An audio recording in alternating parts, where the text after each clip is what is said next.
Happy New Year's, fellas.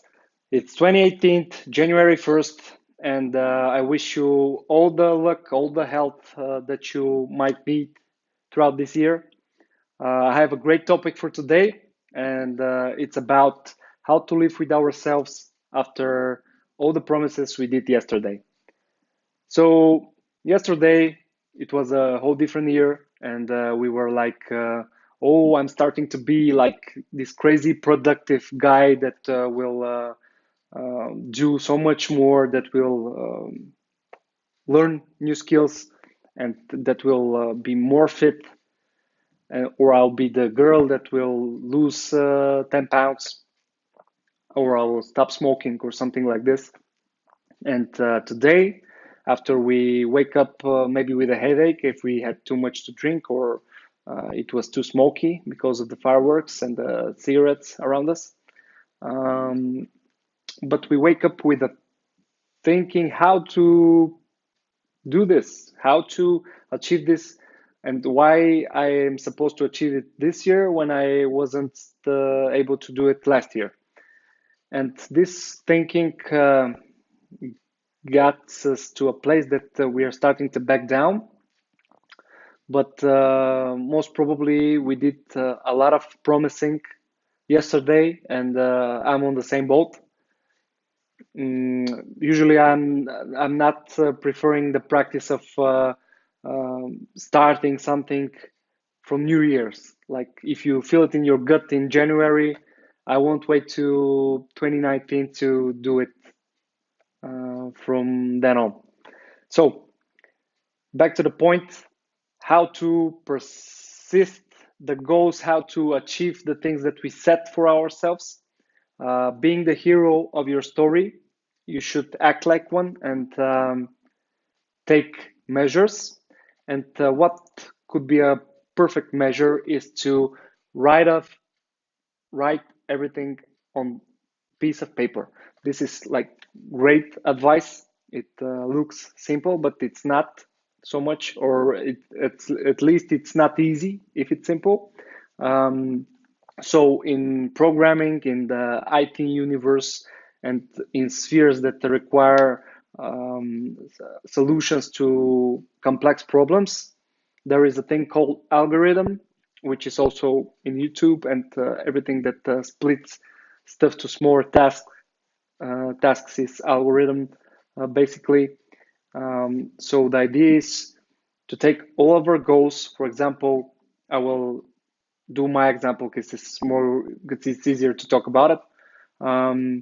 I promised myself to do lots of videos this year, and the goal is to post almost every day. I want to. I created different separate playlists, which are one is for business skills because I have expertise there. One is for holistic health because I'm a competitor and a sportsman for like 20 years or more, and I have lots of knowledge about food and rest and conditioning, strength, overall health, like supplements, and you name it. And since I started this self development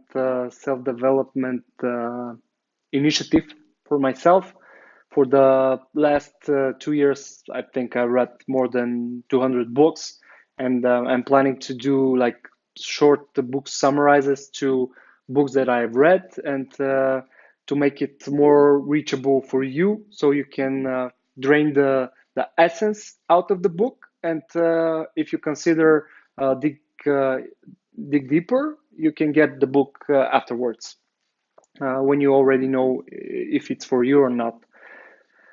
So I'm also trying to compete this year again. I'm an arm wrestling champion by default, and I will try to compete in at least two or three competitions this year. So I'm putting also this on video because otherwise I'll be wasting time, and I want to put like preparations and trainings and stuff, and make you guys more interested in this humongous sport, which is not so vastly famous. Okay, so all of this combined with my management job, which is a 9 to 5 job, and sometimes a lot of more hours are included in my daily job, but this can make you overwhelmed. And the best thing to do to not be overwhelmed is to clarify. And to clarify, you have to write it down. You have to break it to pieces. And I've read a lot of authors that suggest to just grab a pen and paper and write some nonsense, two, three, five sentences of nonsense. And afterwards, the mind autocorrects and start to focus, and then the brilliance comes after. So when you break all of this, and I suppose that I will make a more descriptive video about how I structure my stuff. But I'm still waiting for my flip chart. There were holidays, and nobody wants to send it with the here the courier, or what is the word? I should check.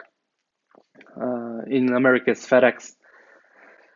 So when I get the flip chart, I can draw and explain with bigger font, and it will be easier for me because you won't see nothing here. So try this. This is my suggestion for your resolution. Um, make it more clear and see when you break it down to little pieces how it doesn't look scary at all, and everything is it's doable. For example, if you want to bench 100 kilos, like almost 200 pounds, I think, you have to do separate steps. You have to research what are the techniques that can bring you more power, so you can advance on power to do so. What are the foods that you want to consume to be more powerful, more raw foods, and whatever. What is the type of um,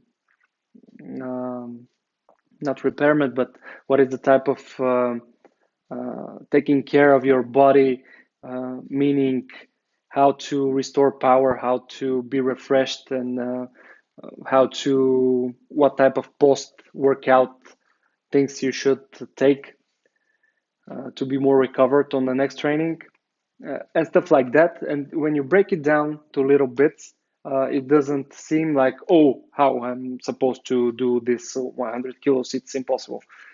Yeah, so it's the same with other problems. And this is it for now.